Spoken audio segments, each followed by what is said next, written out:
Welcome to S kitchen equipment. তো চলো বন্ধু, আজকে ভিডিওটি শুরু করা যাক। আর আজকে ভিডিওর মূল বিষয় হলো মিষ্টি কাউন্টার।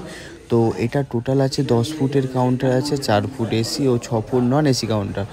আর বলে রাখি, এটা কিন্তু আমাদের কলকাতা দিয়ে এসছে, গড়িয়া দিয়ে এসছে ডাইরেক্ট দীঘা কাঁথিতে। তো বলে রাখি, প্রতিটা সেলফে কিন্তু আমাদের গোল্ডেন সিট ও এবং ওয়াটারপ্রুফ এলইডি লাইট লাগানো আছে। নিচের এই পোর্শনটা দেখছেন, এটা কিন্তু এসির পোর্শন। এটা এসি আছে, আর মিডিল দেখুন পার্টিশন দেওয়া আছে গ্লাস দিয়ে, যাতে এসির ঠান্ডা হাওয়াটা না ওইদিকে যেতে পারে। তো প্রতিটা সেলফে দেখিয়ে দিই, এর মধ্যে একটা সেলফ, দুটো সেলফ, তিনটে সেলফ, আর নিচেও রাখতে পারবেন ওই এসির সামনে গ্যাপটা ছাড়া। তো ওপরে দেখা পাচ্ছেন, এটা হচ্ছে রুবি রেড মার্বেল আছে। আর আপনি চাইলে যে কোনো কালার ইউজ করতে পারেন, ব্ল্যাক আছে, হোয়াইট আছে। আর প্রতিটা সেলফে দেখুন ওয়াটারপ্রুফ এলইডি লাইট লাগানো আছে। তো দেখতেই পাচ্ছেন, এমন কাউন্টার অর্ডার করতে গেলে ডিসক্রিপশনে নাম্বার আছে, নিয়ে যোগাযোগ করতে পারো।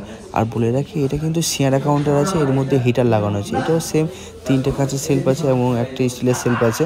আর এটা কিন্তু হাইট আছে 4 ফুট 4 ইঞ্চি, চওড়া আছে 2 ফুট, আর লম্বা আছে 2 ফুট। এর মধ্যে হাফ গ্লাস হাফ মার্বেল আছে, এটা কিন্তু স্টেট গ্লাসের আছে। আর প্রতিটা কাউন্টারে কিন্তু চাকা আছে, যেমন এটা চাকা আছে,